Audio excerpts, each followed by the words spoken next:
Allez, salut à toi, bienvenue dans cette nouvelle vidéo. Alors comment vas-tu? J'espère que tu vas très bien. Moi pour ma part, ça va super bien. Il fait beau aujourd'hui et je suis content de te retrouver aujourd'hui dans le cadre de cette vidéo. Dans la vidéo d'aujourd'hui, je vais te parler des prix sur la plateforme Getaround. Je vais t'expliquer quelque chose et puis je vais te donner mon point de vue à la fin de la vidéo. La vidéo, elle va être rapide. C'est une vidéo spécifique où je vais te parler de comment tu fixes tes prix sur la plateforme Getaround ou alors comment fonctionne la politique prix sur la plateforme Getaround côté propriétaire. Je ne vais pas te parler des prix côté locataire parce que côté locataire, les prix vont intégrer d'autres choses. Je vais te parler uniquement de comment tu fixes les prix sur les calendriers, sur les différents calendriers, les différents jours sur la plateforme Getaround. Avant de commencer, je tiens à me présenter. Moi, je m'appelle Anissé. Je suis dans l'autopartage depuis déjà plus d'un an. J'ai 6 véhicules actuellement, même si ça va évoluer dans les prochains mois. Notre chaîne YouTube, elle existe depuis un peu plus de 3 mois et elle parle d'autopartage, de stratégie, de conseils, d'astuces, d'actualité sur l'automobile et également sur l'autopartage, de revenus. Et on est là également pour donner les conseils et uniquement notre point de vue qui nous engage nous et seulement nous. Nous faisons le maximum pour rester transparent, vous montrer la réalité du quotidien, la réalité du terrain. C'est ce que je fais, c'est ce que nous faisons depuis le début de cette chaîne.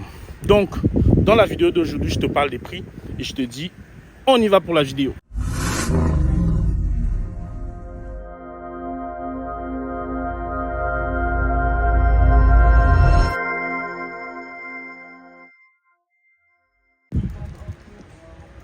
Alors, avant de commencer, il y a deux choses que tu dois comprendre. Je vais afficher au fur et à mesure qu'on va discuter un certain nombre d'éléments. Donc, avant de commencer, les deux choses que tu dois comprendre, c'est que le prix que tu as fixé au niveau des différentes journées pour tes véhicules, ça ne va pas être le prix que tu vas recevoir en cas de location ou au cas où ton véhicule est loué. Il faut également comprendre autre chose, c'est que le prix que le locataire va payer au final ne sera pas le prix que toi tu auras fixé, parce que le locataire il va payer d'autres services, l'assurance, un pack kilométrique et plein d'autres choses, et également les frais de service que le locataire va payer. Toi, en tant que propriétaire, il faut comprendre que les prix que tu auras fixés, tu ne vas pas les recevoir. Ce ne sera pas le prix que tu auras reçu. Pourquoi? La première chose, c'est que Getaround va t'appliquer une réduction automatique. Pour ceux qui ne sont pas au profil professionnel, donc sur Getaround, qui ont la possibilité de modifier les réductions par durée. Pour tous les autres, donc, vous allez avoir une réduction automatique qui dépend du nombre de jours, du nombre d'heures. Bon, ça, c'est le sujet d'une autre vidéo pour que celle-là ne soit pas très longue. Il y a également autre chose que tu dois comprendre, c'est que les prix vont être calculés, et ça, c'est le sujet même de la vidéo. Les prix vont être calculés en fonction des durées. Je vais m'expliquer. Pour m'expliquer, on va faire de la lecture et je vais te montrer quelque chose. Je me suis rendu compte en discutant il y a quelques jours avec des collègues, même professionnels, désolé les gars, que plusieurs n'avaient pas compris comment fonctionne ce calcul-là, le mode de calcul des prix par durée, des prix simplement sur la plateforme Getaround. La plupart vont mettre des prix par jour, mais ne savent pas exactement pourquoi ils mettent ça ou ne savent pas ce qu'ils vont recevoir. Donc, ils vont faire une simulation. Donc, il faut comprendre que lorsqu'il y a une réservation qui est faite, Getaround va simplement additionner les prix par jour. Ça, c'est le cas si la location elle est faite sur plusieurs jours, par exemple sur 2 jours, 48 heures, Getaround va additionner les prix des 2 jours. Ça, c'est le cas le plus facile parce que la location de 48 heures s'étale parfaitement sur 2 jours. Donc, on additionne les prix journaliers que le propriétaire aura fixés. Bien sûr, ce ne sera pas cette somme que tu recevras. Tu ne recevras pas la somme. Tu as une réduction qui va être appliquée et tu as également les frais de service qui vont être appliqués. Et tu recevras uniquement le reste. Pour le locataire, c'est encore autre chose. J'en parlerai également. Maintenant, il faut que tu comprennes que dans certains cas, les 48 heures de location en tout ne vont pas s'étaler sur 2 jours.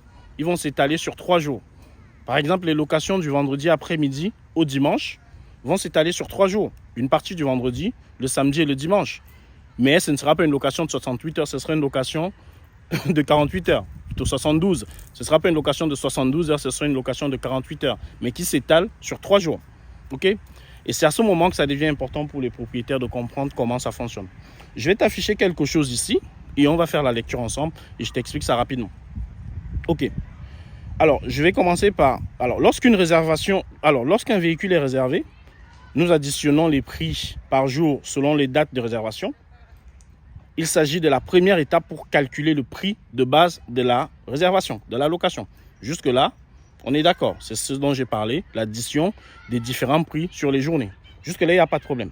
Si la réservation s'étale sur plus de dates que sa durée totale en jours, nous utilisons les dates durant lesquelles la majorité de la réservation aura lieu. Et c'est à ce moment, à ce niveau, sur ce point précis, que plusieurs propriétaires, ne me dites pas merci à la fin, que plusieurs ne savent pas comment ça fonctionne. En tout cas, plusieurs ne savaient pas que ça fonctionnait comme ça, jusqu'à ce que vous voyez cette vidéo. En fait, ce qui va se passer, vous avez l'exemple en dessous. Par exemple, si la réservation commence le vendredi à 18 h, c'est souvent le cas pour moi sur les 7 places, et se termine le dimanche à 18 h, pareil, c'est souvent le cas pour moi, nous utilisons les prix journaliers du samedi et du dimanche. On ne va pas utiliser le prix du vendredi. Le prix qui va déterminer en fait la location qui va déterminer le prix de base sur cette location-là, ça va être le prix de la journée qui a le maximum d'heures. Ok, qu'est-ce que cela implique? Cela implique que vous avez des propriétaires, lorsque son véhicule n'est pas loué, par exemple le vendredi à 17 h, ok, il va modifier le prix du vendredi à 17 h. Je parle des véhicules familiaux ou des véhicules qui doivent être loués, par exemple, du vendredi au dimanche. Il va modifier le prix du vendredi à 17 h. Alors que ce n'est pas ce prix-là qu'il faut modifier. Parce que ce n'est pas ce prix-là, ce n'est pas cette journée-là qui va déterminer le montant de ta location. Le montant de ta location va être déterminé sur les journées où il y a le plus d'heures. Ok, ça veut dire, et ce que tu vas voir concrètement, c'est que la plupart du temps, ça va les enfants, c'est que la plupart du temps, tu vas modifier le prix du vendredi, mais en fait, le prix de la location ne change pas.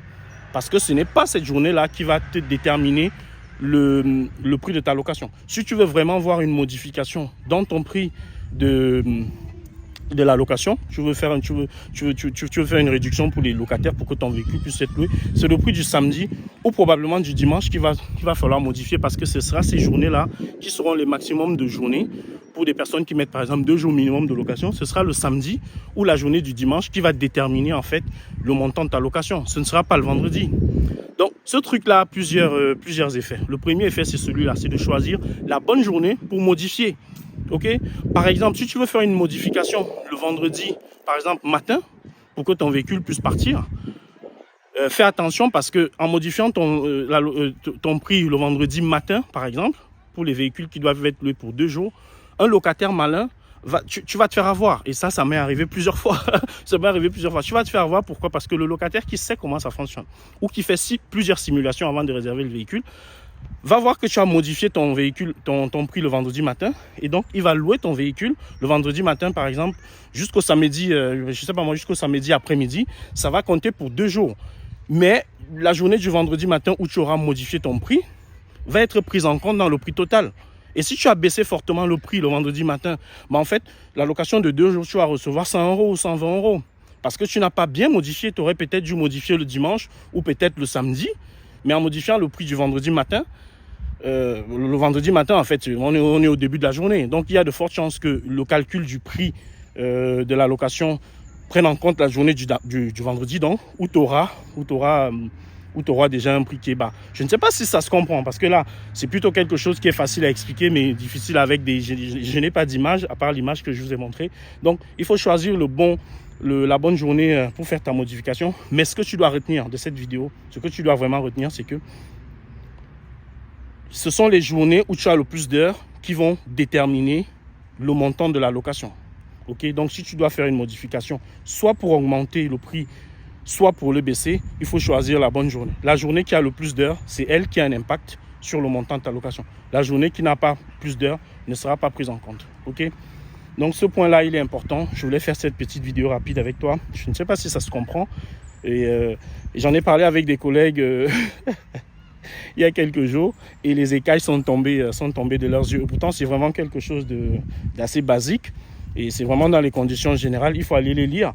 Côté locataire, il y a également plusieurs choses à dire là-dessus. Mais voilà, cette petite, j'espère qu'elle va t'aider. Choisis les bonnes journées pour faire tes modifications. Prenant en compte le fait que la journée qui a le plus d'heures sur les 20 heures, c'est elle qui sera déterminante sur le montant de ta location. Par exemple, moi, je ne modifie presque jamais mes prix du samedi, parce que sur les 7 places, le véhicule, il est très probable que le samedi, il ait une location complète. Donc, je vais modifier soit le vendredi, soit le dimanche. Si je veux baisser le prix, c'est souvent ce que je vais faire. Et les locataires, ils vont prendre ton véhicule à 18h ou à 20h parce que la journée de vendredi impactera ou impacte le prix en leur faveur. Je ne sais pas.